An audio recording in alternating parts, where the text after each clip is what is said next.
Muy bienvenidos a un nuevo encuentro de Experiencia BLA, este espacio de capacitación virtual que hemos generado desde la Secretaría de Turismo de Villa La Angostura. Hoy vamos a continuar hablando acerca de la etapa de la colonia agropastoril Nahuel Huapi que fue creada a principios del siglo pasado. Muy bien, como comentábamos en el encuentro pasado, la colonia Nahuel Huapi fue creada a principios del siglo pasado, en 1902, por un decreto del Gobierno Nacional. El objetivo de su creación fue el de fomentar el poblamiento en la zona, con a su vez el objetivo también de afianzar la soberanía en este territorio. También comentábamos que no fue fácil ese poblamiento, que había muchas vicisitudes, que quienes se arriesgaban a venir a esta zona estaban realmente expuestos a todos los riesgos, a la naturaleza que era muy difícil, aislados completamente. La única forma de llegar a la civilización en forma más o menos rápida era a través de Chile. Así es como el gobierno, cuando les otorgaba las tierras a los pobladores, les exigía, dentro de las cosas que tenían que cumplir, que mantuvieran lo que le llamaban el camino de la herradura, que pasara por su territorio. De esta manera, por ejemplo, en Santa María, en los Quintupuray, en lo de los Tiernos, se encontraba un camino de tierra que fue el camino este camino de herradura que se mantuvo hasta que llegó el asfalto en 1994.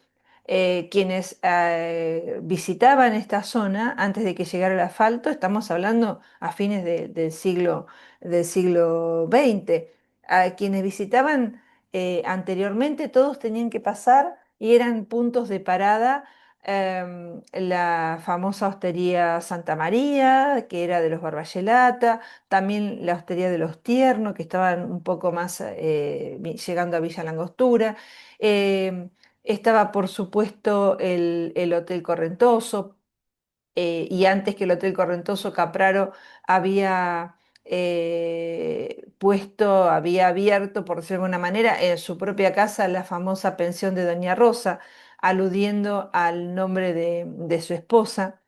Los Quintupuray, como les decía, en la zona de Siete Lagos, y así era la forma en que la gente que visitaba la zona iba parando, porque además los tiempos eran realmente mucho más extensos para llegar de un lugar al otro, así que era necesario llegar a los diferentes poblados para que poder abastecerse, poder descansar.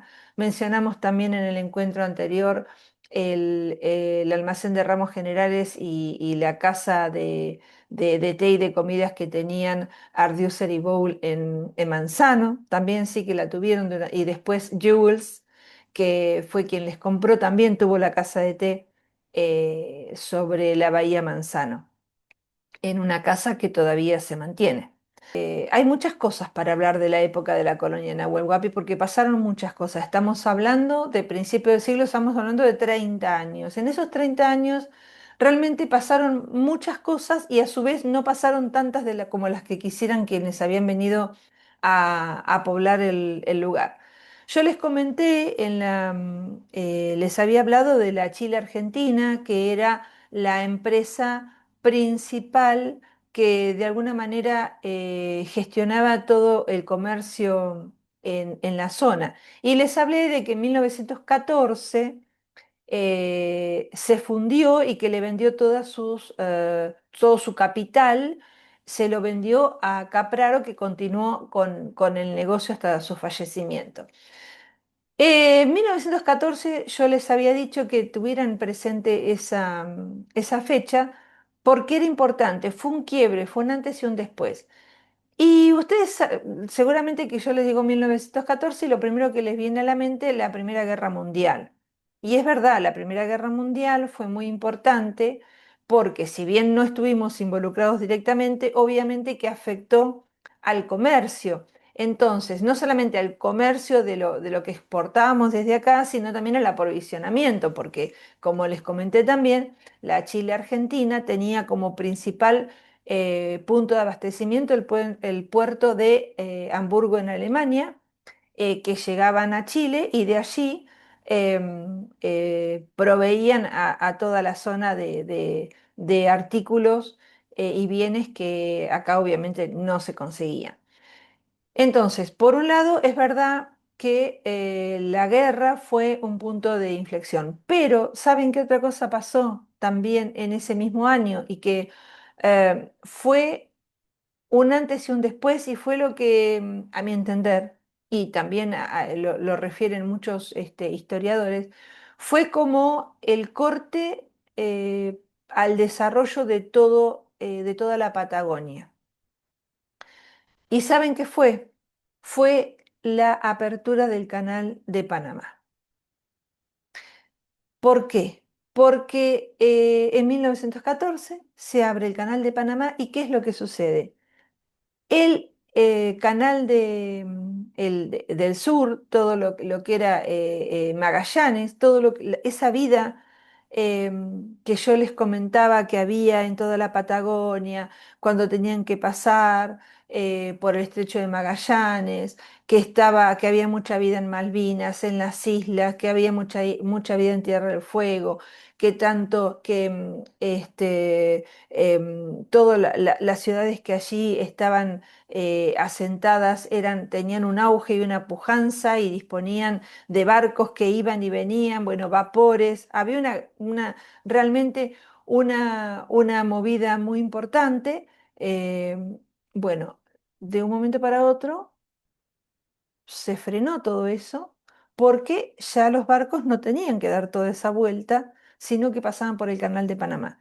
Y realmente se sintió, porque si uno empieza a ver las crónicas, uno empieza a ver que todo a partir de esa época se frenó. ¿Qué se frenó, por ejemplo? Se frenó el ferrocarril. ¿Se acuerdan que yo les dije que en 1912 el gobierno nacional frenó todo el proyecto que tenían de extensión de los ferrocarriles hasta el sur, hasta Tierra del Fuego?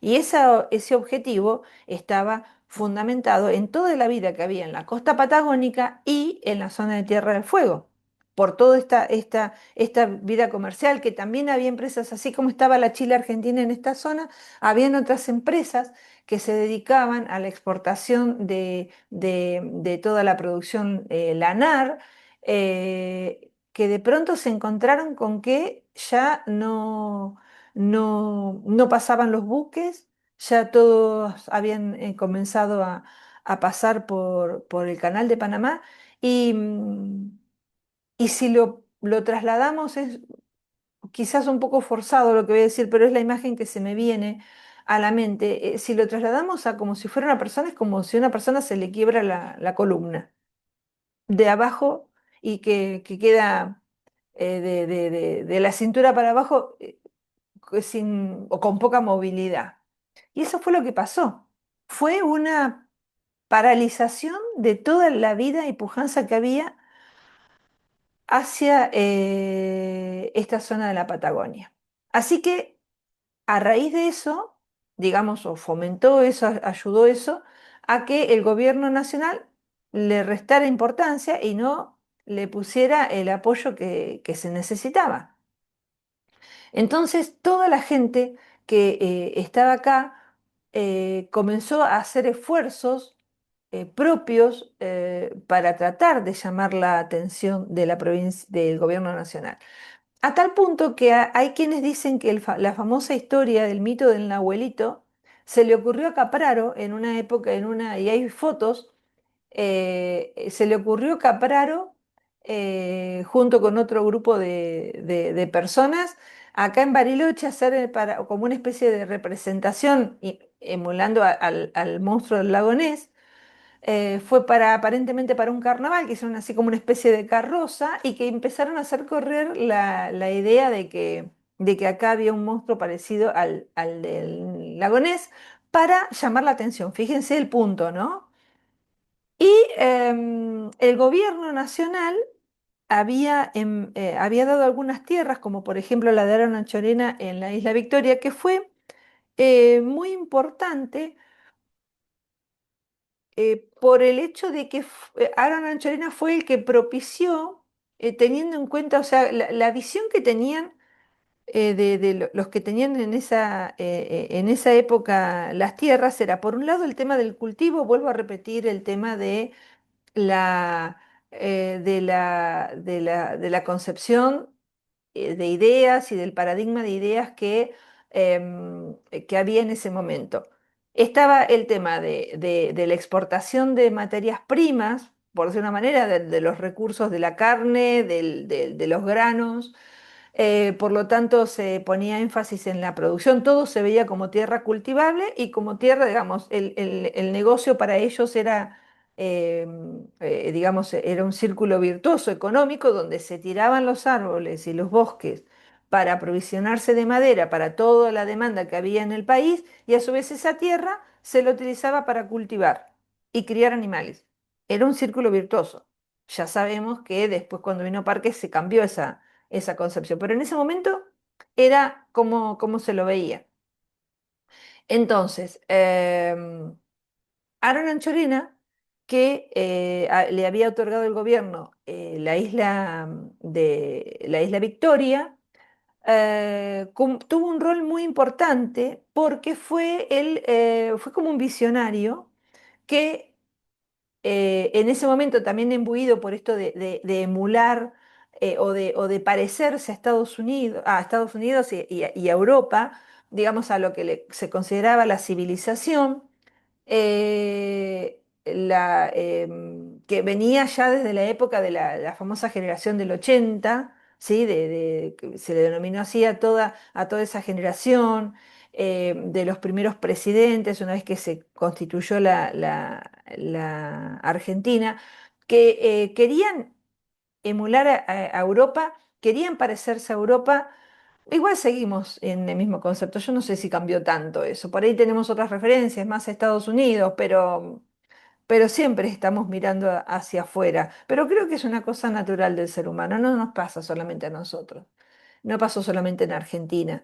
En esa época todo el mundo, las referencias eran Europa y Estados Unidos.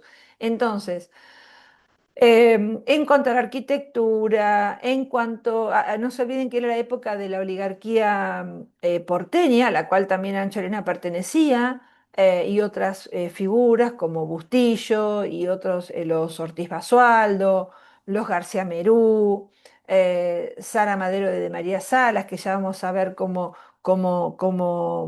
los Lynch que tenían la península de Quetrigüé. Bueno, todos ellos pertenecían a la oligarquía porteña que estaban realmente en una situación económica. Realmente los argentinos en esa época eran, bueno, estaba lleno de dandis que iban a Europa, que pasaban la gran vida porque fue el momento donde las arcas de la Argentina crecían, viajaban permanentemente a Europa y la tenían como referencia. Y tenían como referencia económica y también de las actividades recreativas. Entonces, ¿qué es lo que estaba de moda en Europa? Era el tema de la caza mayor y la caza menor, el tema de la pesca de salmónidos. Entonces, ¿qué hizo Anchorena? ¿Qué es lo que veían? Bueno, acá tenemos tierra fértil para poder desarrollar todas esas actividades y tenían ya pensaban en esto del turismo de una manera distinta a la que después Parques, pero el turismo ya comenzó a tener su importancia. Ya estaba la estancia Primavera en la zona de Traful, entonces la gente que venía acá venía a visitar a los que ya tenían tierras, que tenían sus lotes pastoriles y comenzaron a practicar actividades, la caza, la pesca, entonces así fue como que se trajeron, se introdujo el ciervo colorado, el chancho jabalí y los salmónidos.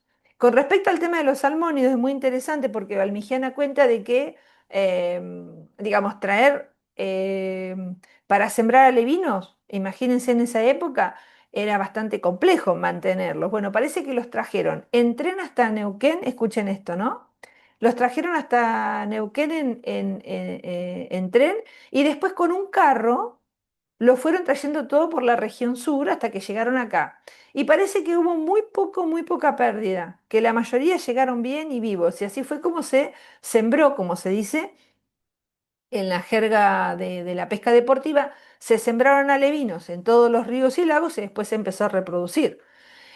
Así fue como el río Correntoso, el Chimehuín, y todos los ríos de la zona, de la región sur, y más hacia el norte en Neuquén, y hacia el sur, Chubut, Santa Cruz, comenzaron a ser un punto de atracción para los pescadores de todo el mundo. Y por supuesto Capraro, que era un visionario que ya había comenzado a instalar su hotel en 1910, construyó su primer hotel de madera en las orillas del río Correntoso, empezó a recibir turistas de todos lados del mundo, alimentaba las truchas y entonces el río Correntoso, igual que el Chimehuín, pasó a ser un punto famoso a nivel internacional, a donde todos los pescadores del mundo querían llegar, porque eran unas truchas de gran tamaño y estaban el Correntoso se dice que es, y seguimos diciéndolo, que es el río aparentemente considerado el más corto del mundo, no tiene más de 300 metros de longitud.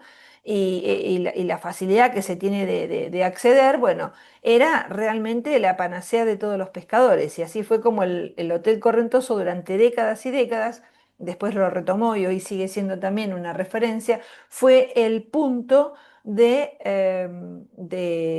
principal de atracción a donde llegaban los visitantes.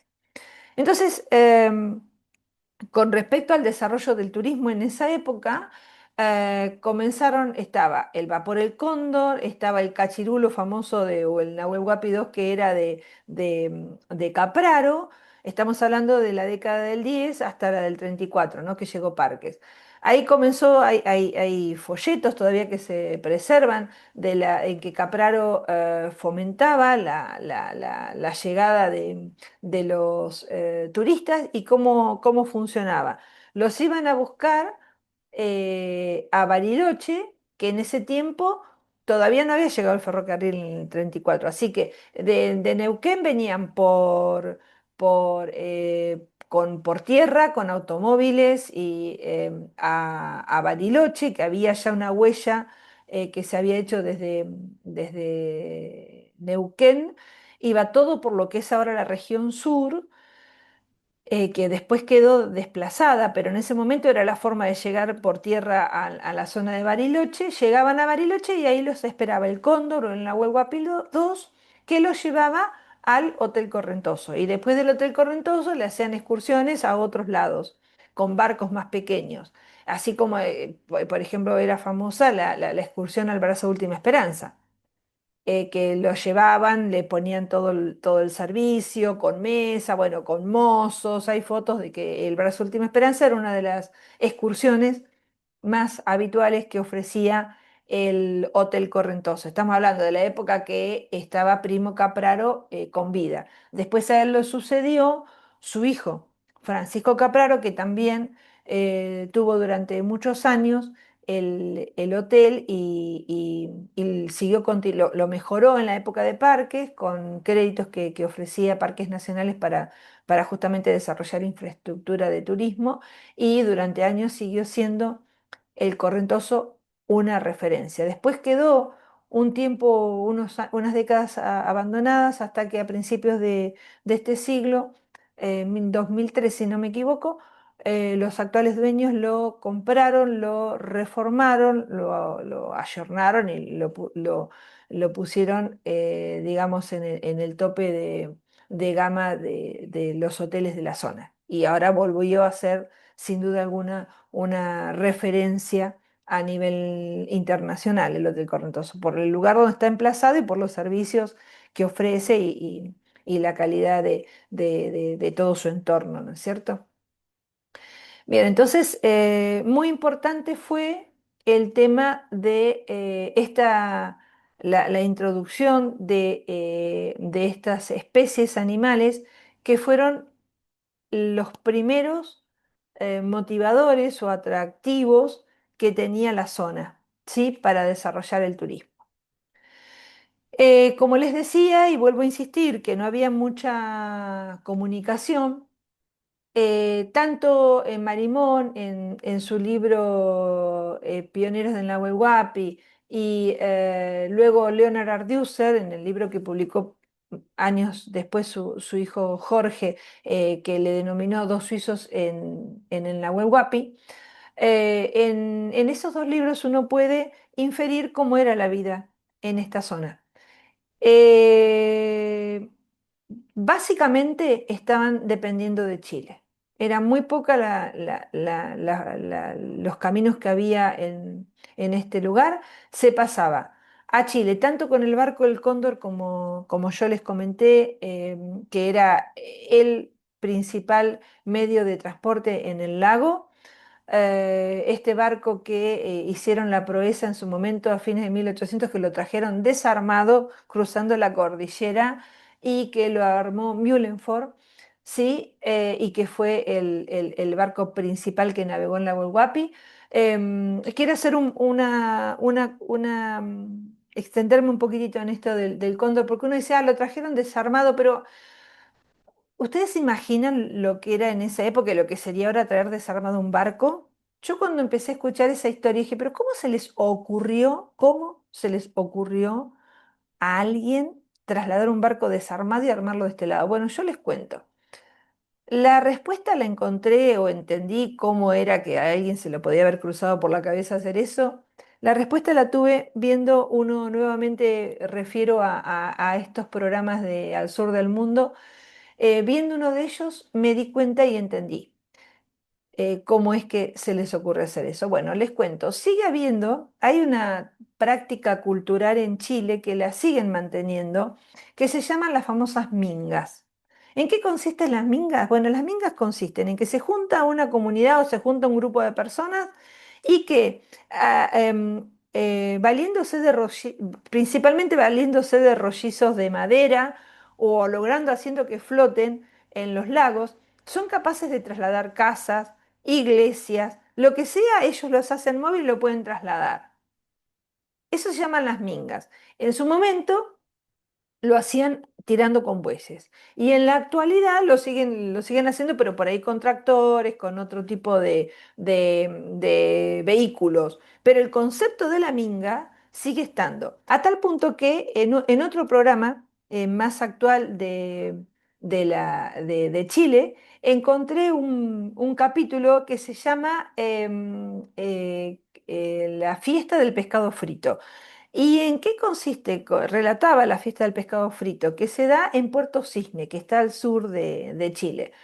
Y yo dije, ¿qué es la fiesta del pescado frito? Bueno, la fiesta del pescado frito es algo que se celebra en ese lugar en Puerto Cisne, que está conectada con esto de las mingas. ¿Por qué? Porque una vez al año la comunidad, que es muy pequeña, muy chiquita la comunidad que ahí reside, eligen a alguien de su comunidad para regalarle de sorpresa una casa. Una casa que la hacen en un lado y la trasladan en ese momento de la fiesta del pescado frito, la trasladan al centro y le dan la sorpresa a la persona y dicen, te trajimos esta casa para regalar. Se llaman las casas mingas. Y parece que llega a ser es un atractivo turístico, que hay turistas que van, entonces en el momento en que van, que ya terminan la casa, la arrastran de donde sea, la llevan y participan, es toda una aventura, participan la gente de la comunidad y participan turistas tirando de las sogas para llevarla hasta el lugar a donde está la persona a quien se la han obsequiado. Y luego de terminar esa jornada o dos jornadas que les lleva hacer ese trabajo, festejan todos con pescado frito, que hace, hay una gente de la comunidad, un grupo de personas que se dedican a hacer el pescado frito y a todos los que participaron le regalan pescado frito. En eso consiste. Así que es una práctica cultural muy vigente que en esa época eh, también se seguía haciendo y que termina dando la explicación de cómo se les ocurrió traer ese barco desarmado de 60 toneladas y armarlo acá en Blest. Eso me parece muy, muy importante, porque en toda esta época, cuenta, por ejemplo, Ardiuser y cuenta Marimón, que tenían que pasar para Chile y tenían que esperar, por ejemplo, que llegara el cóndor. En este caso, por ejemplo, Ardiuser cuenta que llegaba a Manzano el cóndor para ir a hacerse ver una muela al odontólogo en Mont. Y que también la señora de Paul Ball, porque después se suma Emma, después que ellos vinieron, Paul Ball se casa con Emma, una suiza que viene y se instalan acá y tiene su primera hija, que se atendió sola en el parto, como era habitual en aquella época, pero además tuvo un ataque de apendicitis y tuvo que ir, imagínense esa mujer, ¿no es cierto?, lo que ha sufrido. Cuenta Ardiuser que empezó con dolores y tuvieron que esperar que viniera el cóndor y la llevaron urgente. Tuvo que pasar 3 días. Sufrió hasta que llegó a Mont y la operaron.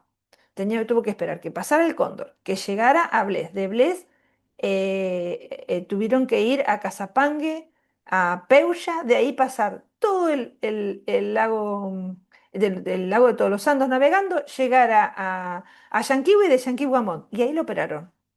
Imagínense lo que era en esa época estar acá, lo mismo que había un médico que tardaba un mes en recorrer desde Esquel hasta el norte hasta más o menos la zona de Luminé, que iba, que residía en Bariloche. Bueno, contar con el médico, o sea, había un médico, pero era bastante simbólico, por cierto, porque, bueno, tenía pocos recursos y además tardaba un mes en recorrer toda la zona. Así que la gente acá se arreglaba como toda la gente en esa época, ¿no? En todos lados la gente se arreglaba y tenía sus remedios caseros y buscaba cómo sobrevivir. De hecho, vuelvo a contarles que, por ejemplo, Ardiuser cuenta que Paul Bowles, su amigo, conociendo y habiendo ayudado a parir vacas en el campo, ayudó a su mujer a parir a su primera hija, ¿sí? Que nació acá. Y obviamente ese aislamiento que le preocupaba a Emma,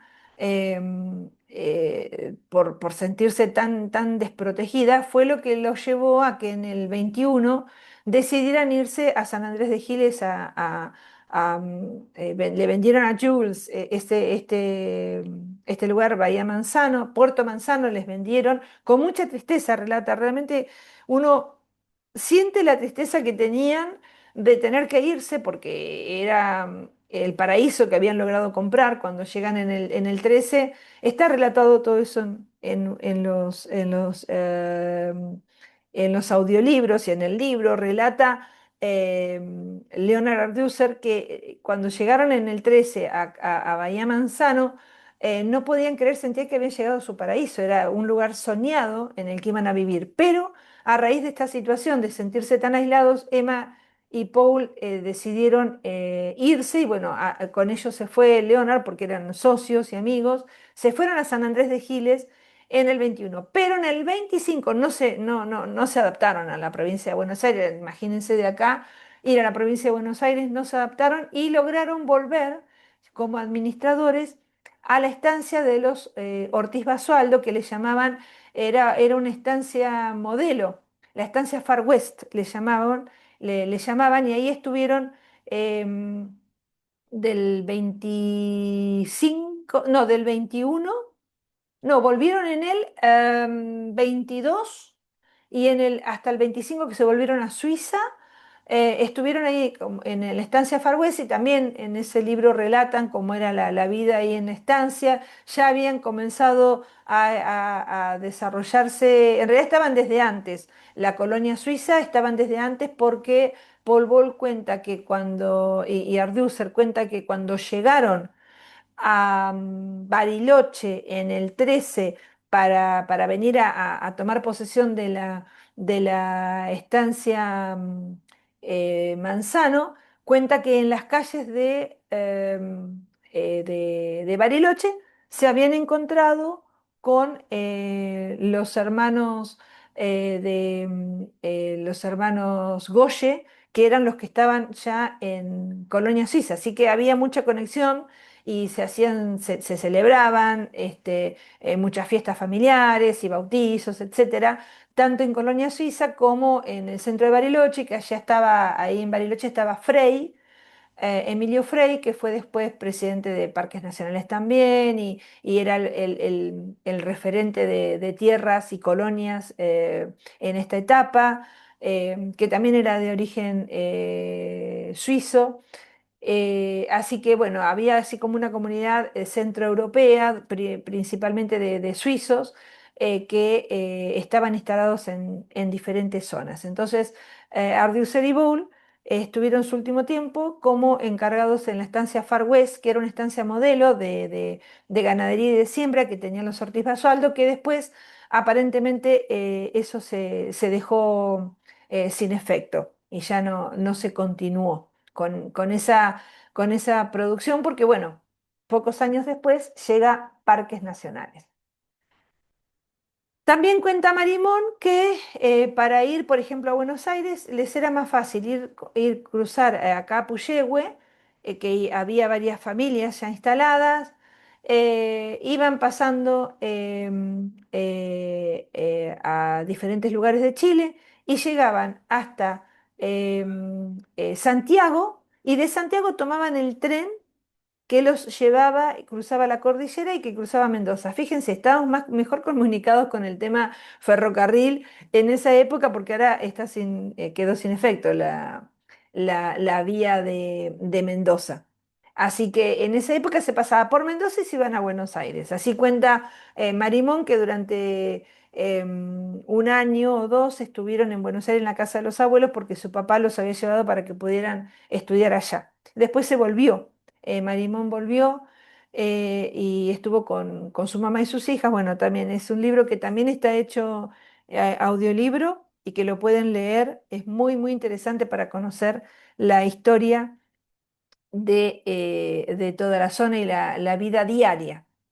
Y vamos a pasar ahora al hecho fundamental de Villa Langostura que ocurrió en esta época, que es la fundación y que está relacionado con este aislamiento. Bueno, en esa época, como yo les decía, los Ortiz Basualdo y toda la gente que tenía ya acá tierras, recibía amigos que venían a pasar sus temporadas. Y entre ellos estaba Ezequiel Bustillo, que venía a visitar a los Ortiz Basualdo y en 1931 se entera de que vendían un lote, que es el lote que después se le denomina Cumelén, que significa lugar de paz, y Bustillo adquiere Cumelén y pasa a ser su lugar de residencia de verano. En esa misma época, la península de Quetrigüé estaban los Lynch. Y estaba Capraro como ya residiendo en Bariloche, pero que tenía intereses acá en la zona de Villa Langostura. Bueno, parece que en 1932 o en 1931, mejor dicho, sucede que un peón de la estancia de los Lynch en Quetrigüé fallece porque no alcanzan a llevarlos a Bariloche, fallece por un ataque de apendicitis que no llegan a llevarla a Bariloche. Entonces todos los que vivían acá se dan cuenta que estaban muy aislados, realmente muy aislados a la buena de Dios. Bien, fue a raíz de este acontecimiento que tanto Ezequiel Bustillo como los Lynch, como Capraro, que también tenía intereses acá, pensaron que era necesario que se instalara una estación radiotelegráfica. Entonces, Bustillo fue a Buenos Aires a gestionar ante Correos y Telégrafos de la Argentina que instalaran una estación radiotelegráfica. Pero imagínense lo que recibió como respuesta, que no había dinero. Esa fue la respuesta. Entonces, eh, junto con Capraro, con los Lynch y otras personas que tenían acá propiedad, decidieron proponerle al gobierno que le cediera un terreno fiscal que ya estaba asignado en la colonia Nahuel Huapi, acá frente a lo que ahora conocemos como Bahía Mansa, que les asignara ese terreno fiscal y que ellos iban a poner la plata para la compra de los equipos que se necesitaban y que Capraro iba a hacer la construcción de la casilla para que ahí pudiera funcionar correos y telégrafos. Y así es como que el gobierno autoriza a que se les conceda el terreno fiscal, que es donde ahora está prefectura y que en su momento fue Correos Argentinos, ahí enfrente de la Bahía Mansa, al lado de la plaza. Les concede ese terreno, le asigna ese terreno, ponen plata, Bustillo, los Lynch y otras personas ponen dinero para comprar los equipos y Capraro hace la construcción de la casilla, que sería el primer lugar donde comenzaría a funcionar la estación radiotelegráfica. El 19 de enero de 1932 firman el acta de compromiso, fíjense, en enero. En enero del 32 firman el acta de compromiso. Todo eso está en el Museo Histórico Regional, está el acta. Y en mayo, el 15 de mayo de 1932, con un asado fantástico, del cual también hay fotos y hay testimonio, eh, inauguran inauguran la estación radiotelegráfica y esa fecha, la de 15 de mayo de 1932, pasó a ser la fecha oficial de fundación de Villa Langostura, que hasta ese momento se la conocía más como Paraje de Correntoso. Y en ese momento, miren el nombre que le pusieron: Nuevo Pueblo y Futura Ciudad Industrial Agustín P. Justo. Imagínense ese nombre que lo hubiéramos tenido que utilizar para la promoción hoy. Es más largo todavía que Villa Langostura. Bueno, resulta que ese nombre, Nuevo Pueblo y Futura Ciudad Industrial Agustín P. Justo, no prosperó porque Agustín P. Justo, justamente que era el presidente en ese momento de la nación, y en honor a él que había facilitado el terreno, era que le querían poner el nombre al pueblo, él no quería que se le pusiera a ningún pueblo su nombre. Así que después, con el tiempo, pasó a denominarse Villa Langostura, que es el nombre que hoy todavía mantenemos y que nos ha hecho famoso en todo el mundo. Y con esta historia y acontecimiento de nuestra fundación oficial, el 15 de mayo de 1932, vamos a finalizar este encuentro para luego ir en el próximo ya encontrarnos con la historia de la próxima etapa, que es la historia de parques nacionales. Nos vemos en un próximo encuentro para seguir conociendo más acerca de nuestra historia local y regional. Que estén muy bien.